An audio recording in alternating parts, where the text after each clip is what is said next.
नमस्कार दोस्तों। सहज शिक्षा के अंतर्गत दोस्तों मैं बहुत ही महत्वपूर्ण प्रश्नों की सीरीज लेकर चल रहा हूं और मैं निरंतर आपके साथ बना हुआ हूं। और मैंने क्वेश्चंस इस तरह से सेलेक्टेड किए हैं ताकि कोई भी क्वेश्चंस आपसे एग्जाम में ना छूटे। और मेरा निरंतर यही प्रयास है कि आपकी सफलता निश्चित हो। ये टेस्ट सीरीज का 14 पार्ट है। इससे पहले 13 पार्ट आ चुके हैं और जिन भाइयों ने वो पार्ट नहीं देखे हैं वो चैनल की प्लेलिस्ट में जाकर देख सकते हैं। और टॉपिक से संबंधित महत्वपूर्ण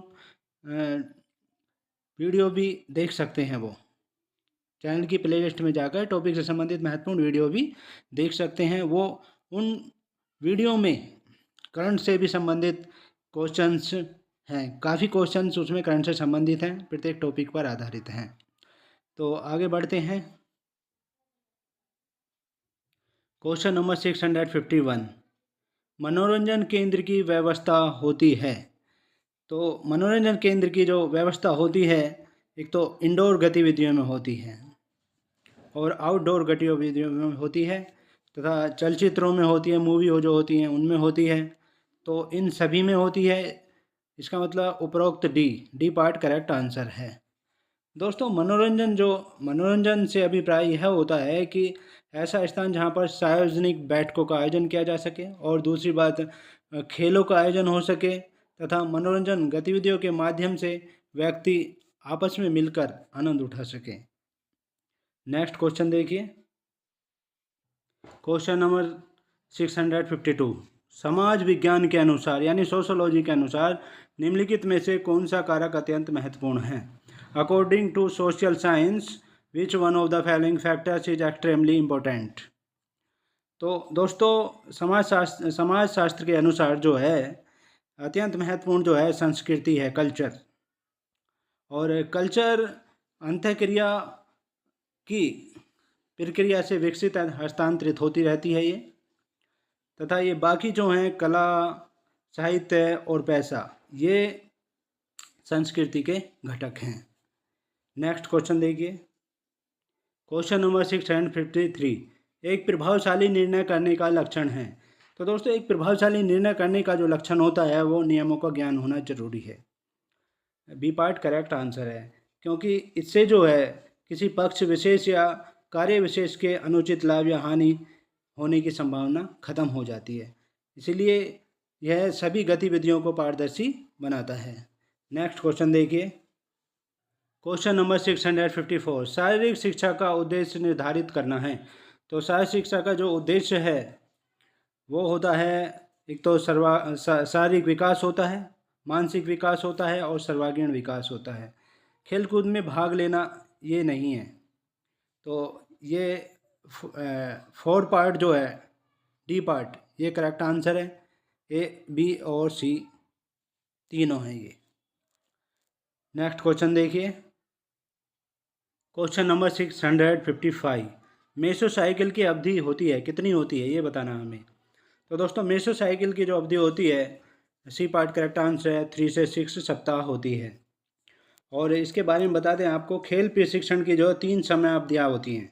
एक तो वृहत चक्र होता है, माइक्रो साइकिल बोलते हैं जिसे। दूसरा होता है मध्यम चक्र या मेसोसाइकिल। और सूक्ष्म चक्र होता है एक माइक्रो चक्र जिसे कहते हैं साइकिल। तो वृहत चक्र जो है बड़ा होता है और लंबा चक्र होता है। इसमें 3 से 12 मास या इससे भी अधिक अवधि का होता है ये। और मध्यम चक्र में जो है कुछ कम होता है, जैसे 3 से 6 सप्ताह का हो सकता है ये। सूक्ष्म चक्र बहुत ही कम अवधि का होता है, यह 3 से 10 दिन का हो सकता है। तो ये मैसो साइकिल की अवधि जो है ये होती है, सी पार्ट करेक्ट आंसर है, ये मध्यम अवधि वाला होता है ये। नेक्स्ट क्वेश्चन देखिए। क्वेश्चन नंबर 656, वह कौन सी महिला खिलाड़ी है जिसने 3 खेलों में अंतर्राष्ट्रीय स्तर पर ख्याति प्राप्त की। तो 3 खेलों में जिसने अंतर्राष्ट्रीय स्तर पर ख्याति प्राप्त की है वह महिला खिलाड़ी है। ए पार्ट करेक्ट आंसर है, शरीन खुसरू कियास। और इन्होंने हॉकी, क्रिकेट और बास्केटबॉल में ख्याति प्राप्त की है अंतर्राष्ट्रीय स्तर पर 3 खेलों में। नेक्स्ट क्वेश्चन देखिए। Question number 657, Himalaya car rally की शुरुआत कब हुई थी? तो दोस्तों हिमालय कार रैली की जो शुरुआत हुई थी वो हुई थी वर्ष 1980 ईस्वी में हुई थी। सी पार्ट करेक्ट आंसर है। Next question number 658। बिना ऑक्सीजन एवरेस्ट पर चढ़ने वाला प्रथम भारतीय कौन है? तो बिना ऑक्सीजन के एवरेस्ट पर चढ़ने वाला प्रथम भारतीय है Phu Dorji. B part correct answer है और 1984 में उन्होंने इसको अंजाम दिया था। नेक्स्ट क्वेश्चन देखिए, मूक बधिर क्रिकेट विश्व कप का पहला विजेता देश कौन था? तो मूक बधिर क्रिकेट का जो पहला विजेता था वो था Australia. C part correct answer है। सी पार्ट करेक्ट आंसर है। नेक्स्ट क्वेश्चन देखिए, गूंगा नाम से कौन भारतीय खिलाड़ी जाना जाता है? तो दोस्तों गूंगा नाम से जो भारतीय खिलाड़ी जाना जाता है वो जाना जाता है, ए पार्ट करेक्ट आंसर है, गीत सेठी। गीत सेठी को गूंगा के नाम से जाना जाता है। नेक्स्ट क्वेश्चन देखिए, जैब स्टेप किस खेल से संबंधित है? तो दोस्तों जैब स्टेप जो संबंधित है वो है, बी पार्ट करेक्ट आंसर है, बास्केटबॉल। ये जैब स्टेप बास्केटबॉल की शब्दावली है। नेक्स्ट देखिए, सबसे पुरानी फुटबॉल प्रतियोगिता का क्या नाम है? तो दोस्तों सबसे पुरानी फुटबॉल प्रतियोगिता जो है वो है, सी पार्ट करेक्ट आंसर है, football association challenge cup. Football association challenge cup है। नेक्स्ट क्वेश्चन देखिए, वार्षिक पत्रिका विजडन को किस खेल की बाइबिल कहा जाता है? तो वार्षिक पत्रिका विजडन को जो कहा जाता है वो कहा जाता है, बी पार्ट करेक्ट आंसर है, क्रिकेट खेल की पत्रिका कहा जाता है। नेक्स्ट क्वेश्चन देखिए, क्वेश्चन नंबर 664। वेंट्रिकल से प्रति मिनट निष्कासित रक्त की मात्रा क्या कहलाती है? तो वेंट्रिकल से प्रति मिनट निष्कासित रक्त की मात्रा जो कहलाती है वो कहलाती है कार्डियक आउटपुट, यानी बी पार्ट करेक्ट आंसर है। नेक्स्ट क्वेश्चन देखिए, देवधर ट्रॉफी किस खेल से संबंधित है? तो देवधर ट्रॉफी जो संबंधित है वो है, सी पार्ट करेक्ट आंसर है, क्रिकेट से संबंधित है। नेक्स्ट क्वेश्चन देखिए, क्वेश्चन नंबर 666। बास्केटबॉल के गेम में एक टीम में कितने सब्स्टिट्यूट होते हैं, यानी अतिरिक्त खिलाड़ी कितने होते हैं? तो दोस्तों बास्केटबॉल में कुल 12 खिलाड़ी होते हैं, जिसमें से 5 खिलाड़ी कोर्ट में खेलते हैं और 7 सब्स्टिट्यूट यानी सहायक खिलाड़ी के रूप में होते हैं। तो बी पार्ट करेक्ट आंसर है। नेक्स्ट क्वेश्चन देखिए, बल का प्रयोग किए बिना किसी समूह से वांछित कार्य करवाने की योग्यता को क्या कहते हैं? तो बल का प्रयोग किए बगैर किसी समूह से सही कार्य करवाने, वांछित कार्य करवाने की योग्यता को क्या कहते हैं? नेतृत्व कहा जाता है। सी पार्ट करेक्ट सही है, नेतृत्व, लीडरशिप कहा जाता है। नेक्स्ट क्वेश्चन देखिए, क्वेश्चन नंबर 668। बीसीजी टीका का निम्नलिखित में से किस रोग की प्रतिरक्षा के लिए लगाया जाता है? तो बीसीजी का जो टीका होता है वो लगाया जाता है, बी पार्ट करेक्ट आंसर है, तपेदिक ट्यूबरकुलोसिस यानी टीबी की बीमारी के लिए लगाया जाता है, उसकी रोकथाम के लिए लगाया जाता है। नेक्स्ट क्वेश्चन देखिए, स्कूल गेम्स फेडरेशन की स्थापना भारत में कब हुई? स्कूल गेम्स फेडरेशन की जो स्थापना हुई थी भारत में वो हुई थी, ए पार्ट करेक्ट आंसर है, सन 1954 ईस्वी में हुई थी। एक पार्ट करेक्ट आंसर है। नेक्स्ट क्वेश्चन देखिए, अपील कमेटी की जूरी में शामिल होने चाहिए। तो अपील कमेटी जो होती है उसकी जूरी में जो शामिल होने चाहिए 3 से 5 व्यक्ति शामिल होने चाहिए। बी पार्ट करेक्ट आंसर है, 3 से 5 व्यक्ति। नेक्स्ट क्वेश्चन देखिए, क्वेश्चन नंबर 671। अंतर्राष्ट्रीय पोलो महासंघ की स्थापना कब हुई थी? तो दोस्तों अंतर्राष्ट्रीय पोलो महासंघ की जो स्थापना हुई थी वो हुई थी, बी पार्ट करेक्ट आंसर है, 1982 ईस्वी में हुई थी। 1982 ईस्वी में हुई थी, बी पार्ट करेक्ट आंसर है। और इसका जो कहाँ पर हुई थी? ब्यूनस आयर्स अर्जेंटीना में हुई थी। ये ब्यूनस आयर्स अर्जेंटीना में हुई थी। नेक्स्ट क्वेश्चन देखिए, वाटर पोलो टीम में कितने खिलाड़ी होते हैं? तो दोस्तों वाटर पोलो टीम में जो खिलाड़ी होते हैं, सी पार्ट करेक्ट आंसर है, 7 खिलाड़ी होते हैं और 6 फील्ड प्लेयर होते हैं और 1 गोलकीपर होता है। इस तरह से होते हैं वाटर पोलो टीम में। नेक्स्ट क्वेश्चन देखिए, क्वेश्चन नंबर 673। अंतर्राष्ट्रीय गोल्फ फेडरेशन का मुख्यालय कहाँ है? तो अंतर्राष्ट्रीय गोल्फ फेडरेशन का जो मुख्यालय है वो लाजेन स्विट्ज़रलैंड में है, लाजेन स्विट्ज़रलैंड में है, बी पार्ट करेक्ट आंसर है। और अंतर्राष्ट्रीय गोल्फ फेडरेशन की जो स्थापना हुई थी वो हुई थी 1958 ईस्वी में हुई थी, 1958 ईस्वी में हुई थी। नेक्स्ट क्वेश्चन देखिए, क्वेश्चन नंबर 674, गन के आधार पर शूटिंग की कितनी कैटेगरियाँ होती हैं? तो दोस्तों गन के आधार पर जो शूटिंग की कैटेगरी होती हैं वो होती हैं 3 होती हैं, बी पार्ट करेक्ट आंसर है। और कौन कौन सी होती हैं? एक तो राइफ़ल होती है, एक राइफ़ल, पिस्टन और शॉर्ट गन, ये तीनों होती है, राइफ़ल, पिस्टन, शॉर्ट गन, ये तीनों होती हैं। नेक्स्ट क्वेश्चन देखिए, question number 675, Indian archery association की कौन सी कैटेगरी लेकर खिलाड़ी ओलंपिक तक जा सकते हैं? तो दोस्तों इंडियन आर्चरी एसोसिएशन की जो एक कैटेगरी लेकर खिलाड़ी ओलंपिक तक जा सकते हैं वो है recurve category, C part correct answer है। और इंडियन आर्चरी एसोसिएशन की 3 कैटेगरियाँ होती हैं दोस्तों, एक तो होती है इंडियन राउंड, दूसरी होती है कंपाउंड और तीसरी होती है रिकर्व कैटेगरी। तो इंडियन राउंड जो होती है इंडियन लेवल पर खेल सकता है खिलाड़ी, कंपटीशन में खेल सकता है, और रिकर्व लेकर जो है ओलंपिक तक जा सकता है, तथा कंपाउंड को अभी तक ओलंपिक में शामिल नहीं किया गया है। नेक्स्ट क्वेश्चन देखिए, तीरंदाजी खेल को या आर्चरी खेल को ओलंपिक खेलों में कब शामिल किया गया? तो तीरंदाजी खेलों को ओलंपिक खेलों में शामिल किया गया था, वो किया गया था 1972 ईस्वी में शामिल किया गया था। नेक्स्ट क्वेश्चन देखिए, क्वेश्चन नंबर 677, हॉकी खेल में कितने अतिरिक्त खिलाड़ी होते हैं? तो हॉकी खेल में जो अतिरिक्त खिलाड़ी होते हैं वो होते हैं, बी पार्ट करेक्ट आंसर है, 5 खिलाड़ी होते हैं और 11 खिलाड़ी खेलते हैं, यानी कुल मिलाकर 16 खिलाड़ी नामित किए जाते हैं, 16 खिलाड़ी, बी पार्ट करेक्ट आंसर है। नेक्स्ट क्वेश्चन देखिए, बैडमिंटन नेट की ऊंचाई किनारों पर कितनी होती है? तो दोस्तों बैडमिंटन नेट की जो ऊंचाई होती है किनारों पर होती है वो होती है 1.55 मीटर, यानी बी पार्ट करेक्ट आंसर है, किनारों पर, यानी 5 फुट 1 इंच के होती है ये। और जो बीच में होती है वो होती है 1.524 मीटर होती है, यानी 5 फुट होती है ये। तो किनारों पर कितनी होती है? 1.55 metre, B part correct answer है। नेक्स्ट क्वेश्चन देखिए, क्वेश्चन नंबर 679, समन्वयी योग्यताओं को कितने प्रकारों में वर्गीकृत किया जा सकता है? तो समन्वयी योग्यताओं को जो वर्गीकृत किया जा सकता है वो किया जा सकता है, सी पार्ट करेक्ट आंसर है, 7 भागों में।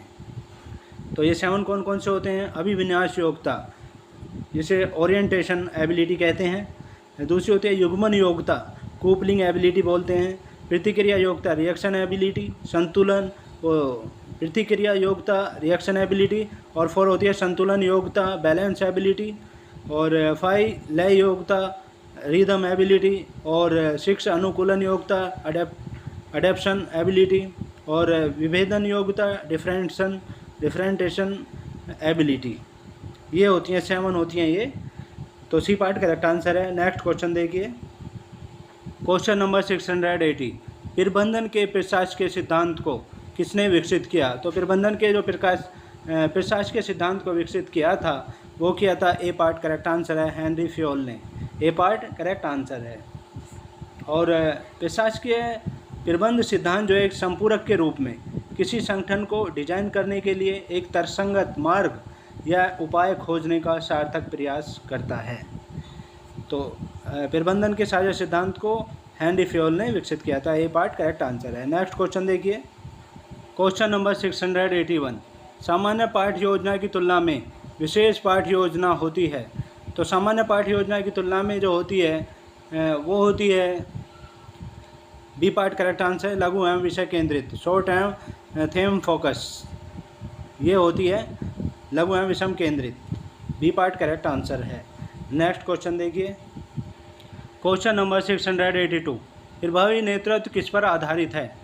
तो प्रभावी नेतृत्व जो आधारित है दोस्तों वो है, बी पार्ट करेक्ट आंसर है, नेता तथा समूह के स्थिति परक गुणक पर, बी पार्ट करेक्ट आंसर है, क्योंकि इसमें आदेश देने व आदेश लेने की क्रिया होती है, और यदि सही नेतृत्व नहीं होगा तो किसी भी संगठन का विकास और उद्देश्य की प्राप्ति संभव नहीं है, तो बी पार्ट करेक्ट आंसर है।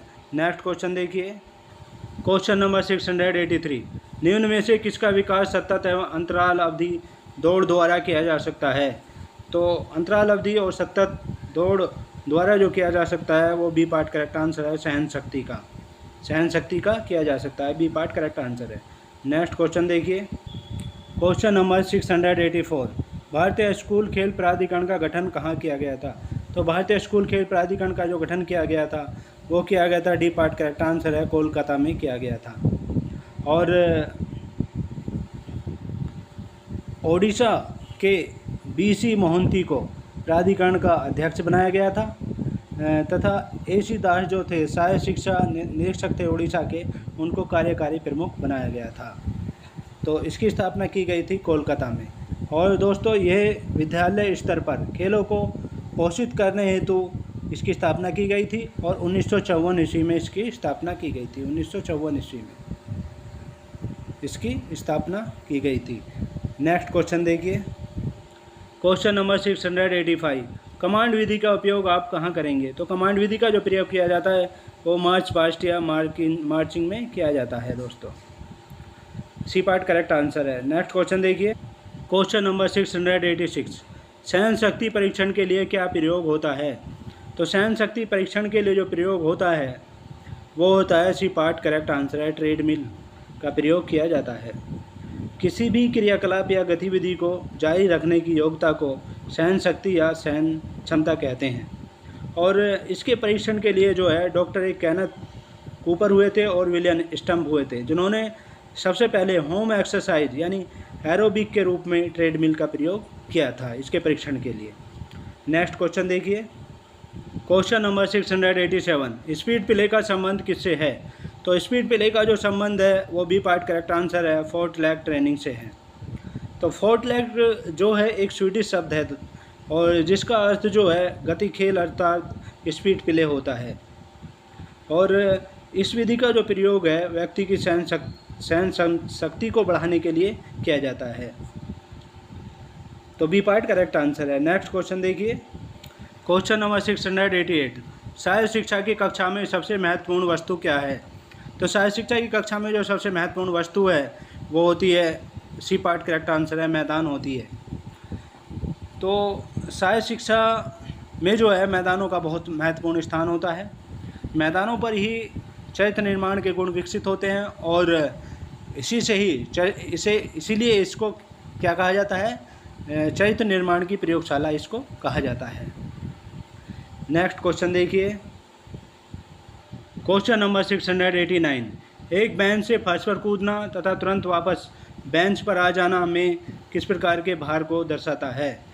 तो एक बेंच से फर्श पर कूदना पहले तो, फिर वापस बेंच पर आ जाना, तो ये किस प्रकार के भार को दर्शाता है? ये दर्शाता है प्लायोमेट्रिक भार के दर्शाता है, प्लायोमेट्रिक भार को दर्शाता है, डी पार्ट करेक्ट आंसर है। नेक्स्ट क्वेश्चन देखिए, अधिकतम बल का उपयोग करने की एक मांसपेशी की क्षमता किस रूप में जानी जाती है? तो अधिकतम बल प्रयोग करने की मांसपेशी की जो क्षमता है वो जानी जाती है मांसपेशी की शक्ति, सी पार्ट करेक्ट आंसर है, मांसपेशी की शक्ति, सी पार्ट करेक्ट आंसर है। नेक्स्ट क्वेश्चन देखिए, क्वेश्चन नंबर 691, निम्नलिखित अभ्यासों में से कौन सा तुलनात्मक रूप से अभ्यास का सतत प्रकार है जिसमें आराम अवधि या तो बहुत कम है या मौजूद नहीं है? तो दोस्तों वो है बी पार्ट करेक्ट आंसर है, बड़ी संख्या में अभ्यास करना। तो इसमें या तो आराम बहुत कम होता है या नहीं होता है। दोस्तों इस विधि की जो संकल्पना है वो डॉक्टर अर्नेस्ट वान होकेन द्वारा विकसित की गई थी। सतत विधि की जो संकल्पना है वो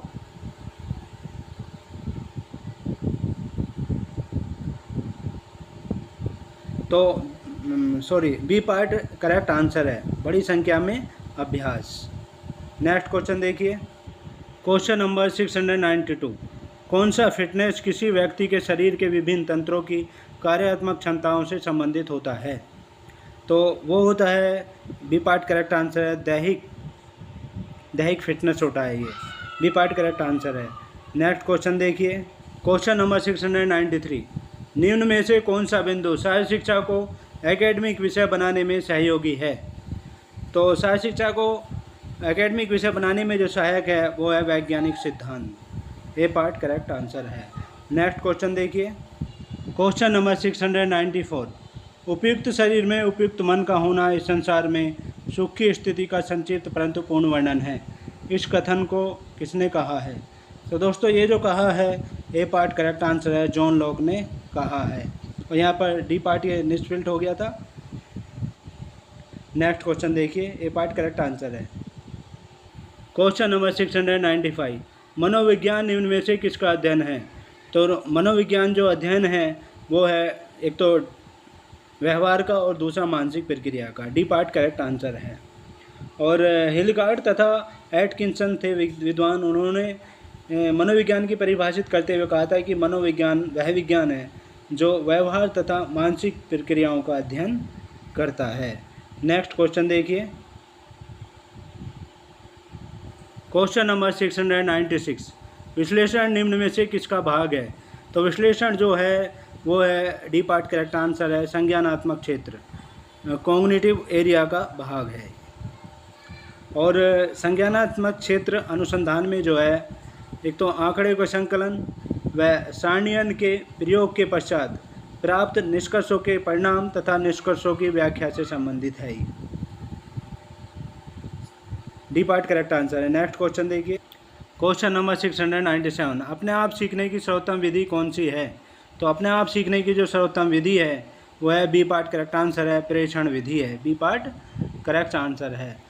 इस विधि में बालक और व्यक्ति दोनों ही दूसरों के व्यवहार को देखकर उनके कौशलों को आसानी से अपना लेते हैं।